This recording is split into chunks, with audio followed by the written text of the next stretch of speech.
I gotta go out there and get LSD and get her in the shop. And I've only got a little work area. Got this big ass shop, but only got a little work area because all my junk. I would do it out under a shade tree, but I don't know how the sun's falling. The sun is pretty hot today. So I'm gonna pull it in, try to take care of what I need to do. The number one issue is my brakes. I bought a brake kit off Sleeves Bay when I built that car. And I think it's a bunch of mismatched components. I think I figured out what to do to correct it. And what I'm saying by that is the master cylinder.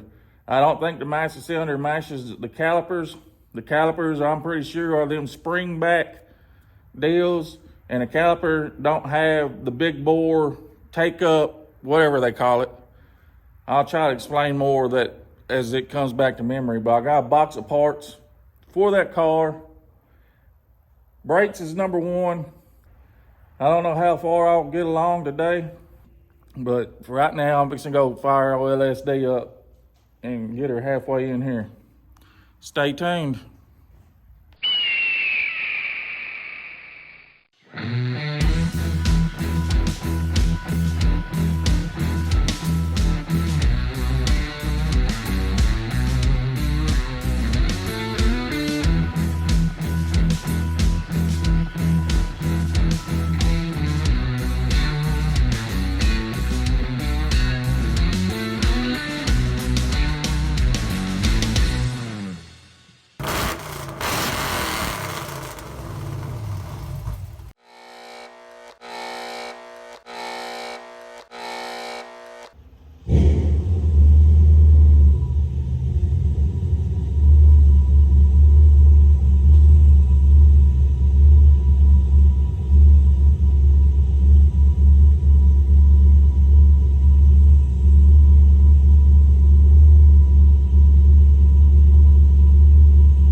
Dirty girl. Well, here's my box of parts that I don't remember what I ordered other than that master cylinder. And right off the bat, I see metal oil pump. That reminds me, I built this engine and I built it looser than Trailer Park Trixie, if you know what I'm saying. And the oil pressure's just not like I want to see. So I got me a high volume pump. I'm gonna give her a whirl. Well, of course that ain't gonna happen today. That's gonna happen when I get old Lady Liberty off my lift. Cause this thing reaches from here to the front 40 and I just ain't got it all the way in the shop right now. Second thing is, master cylinder bleeder kit. Cause every time I use one, I lose it.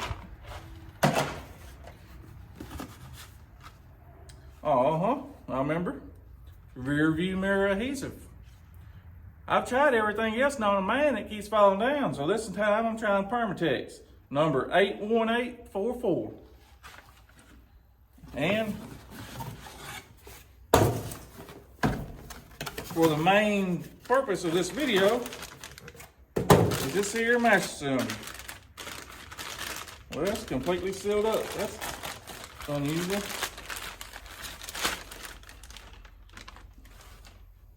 So from my understanding, when you buy a bunch of these brake kits, there's a lot of mismatched parts.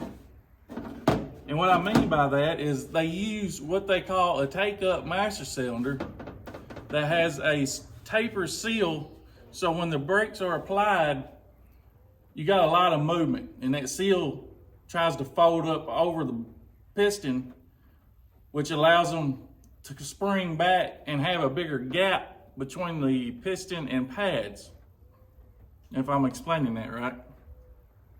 So they don't use the correct master cylinder for said calipers. I've been driving this thing for what, 2 years now, almost? No, year and a half maybe. And I've never really had a good brake.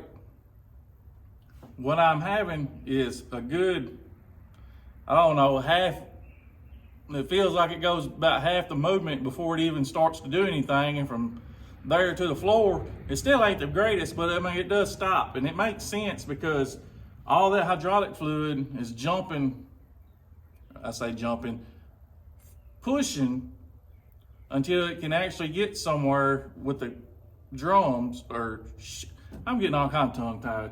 All that hydraulic fluid is getting pushed until the pistons, there we go, get some pressure on it, then they start to apply. So that's where this comes in. It's supposed to have a bigger bore right here, and as you can see, it does, especially flipping on it this way. This is a larger diameter bore.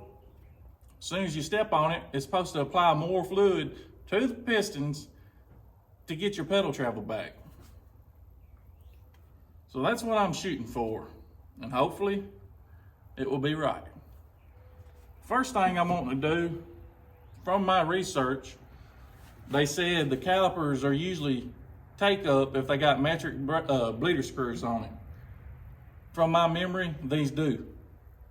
But another telltale sign is you can take some feeler gauges, and I think if they got 20 to 30 thousandths clearance in between pads and rotor, whatever the case may be, you probably got take up calipers. So I'm really wanting to get my feeler gauges and check that if I get my big tail under there and measure that, because I really don't want to jack this up and take a wheel off, because, you know, I'm lazy. So I guess we'll go find my feeler gauges that I had out not too long ago and probably didn't put up. Well, I went ahead and jacked the car up, took this tire and wheel off, and we're just gonna go ahead and see what we got. I went and grabbed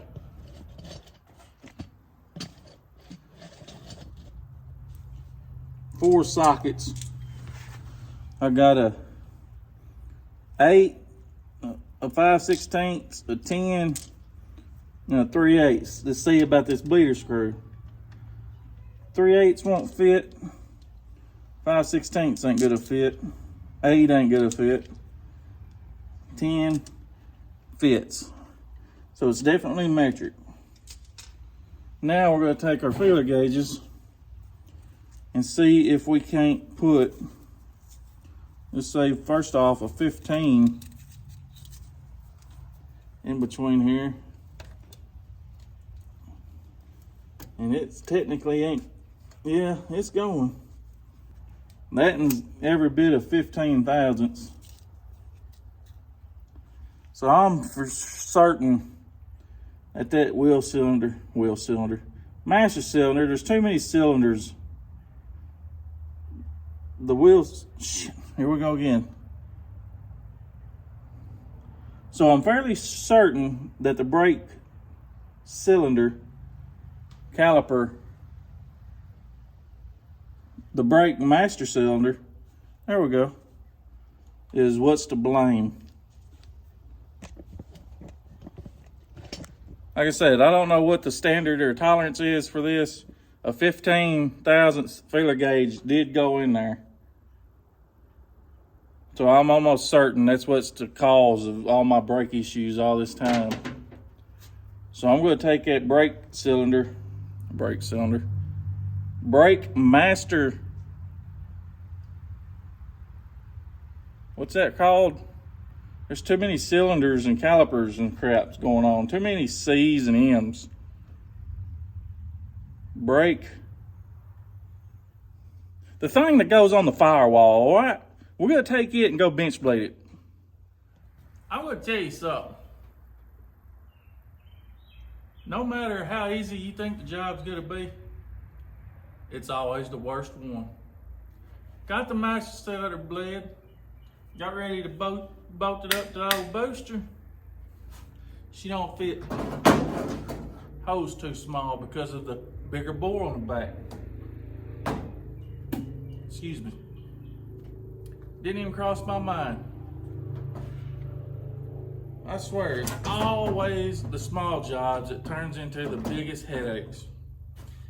And even better news, tomorrow's a holiday, nothing's gonna be open.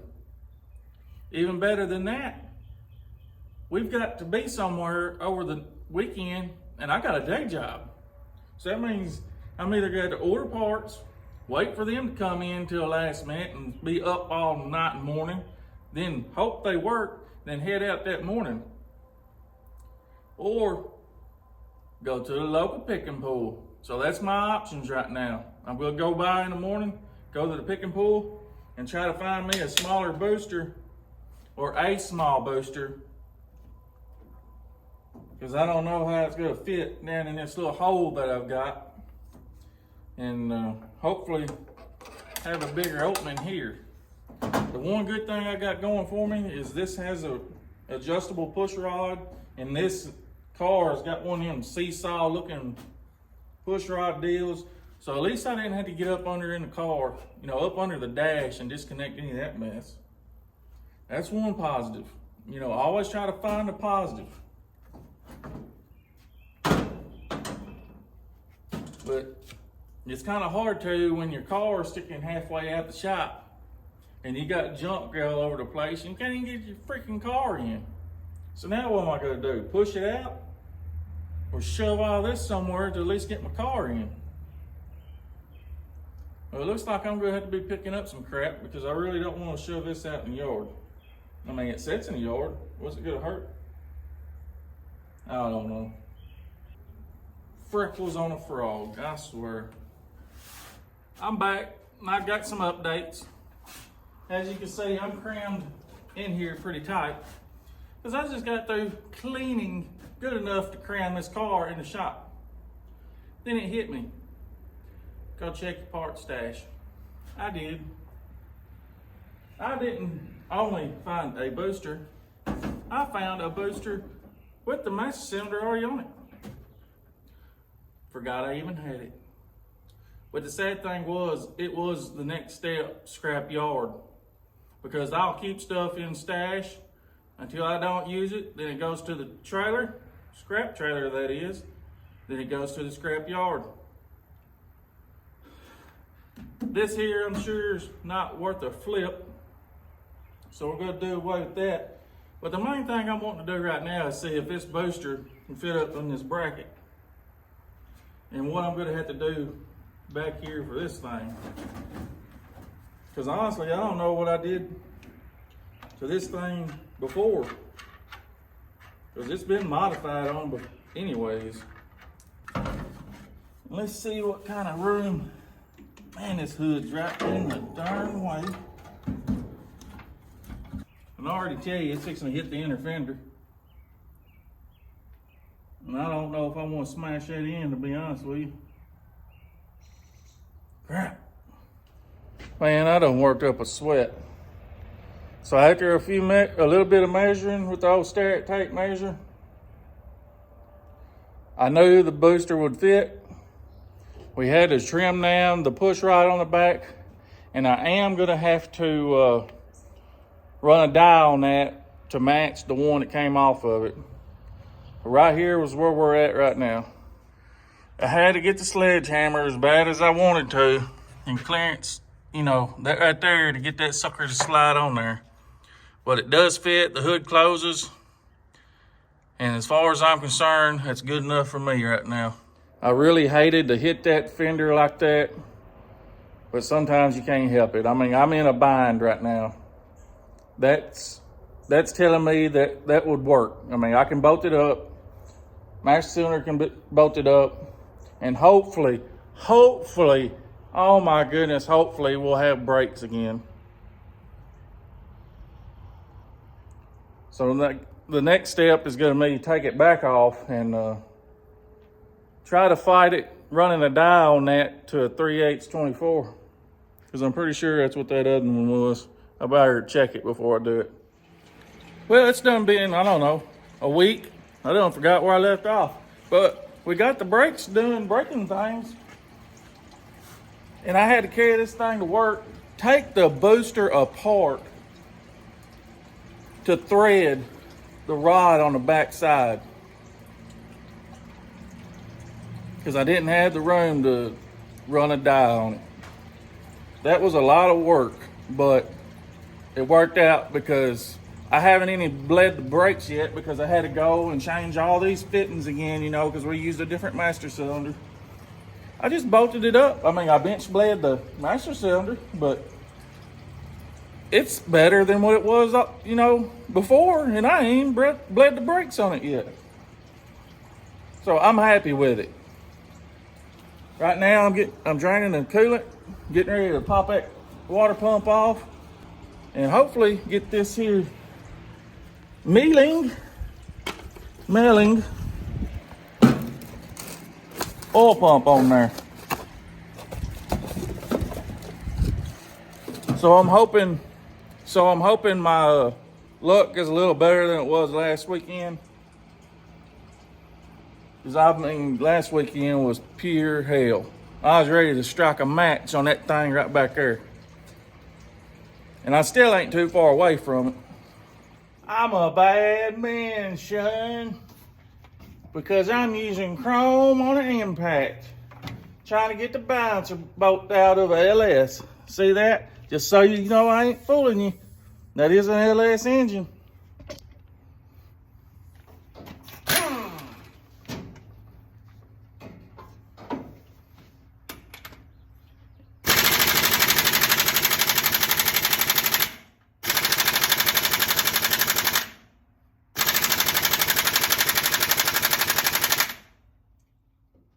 And I always have trouble getting these balancer bolts out. And I guess it's because, you know, I'm using chrome on the impact. But I've had pretty good success of painting them black.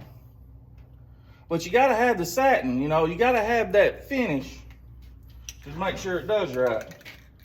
So we're gonna give her a spritz of paint here. Get her dolled up real nice. Go ahead and air dry it, because we just ain't got the time to wait.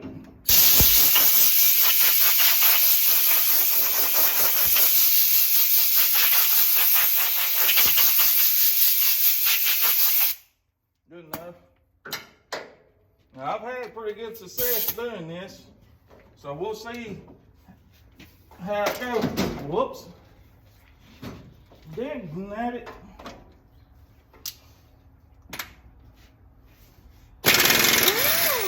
I mean, like butter, every single time. Where'd my bolt go? Oh, it's still in there. Whew. And anybody knows LS's knows how stubborn them things can be. Y'all stick around, follow for more tips and tricks.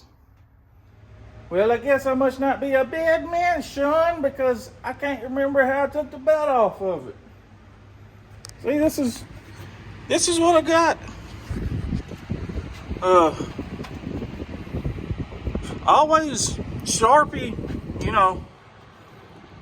Wait a minute. It goes like that. Well, I'll be. Alright, I figured it out. Yeah, I just needed y'all's help. That's all it was. It's been another long day. Well, we get through buttoning this up. Maybe we can, I don't know what. I got too much going on. Maybe I can just be done. That'd be cool. Well, I mean, we got the oil pump buttoned up, ran it, got better oil pressure now, so we'll go ahead and mark that off the list.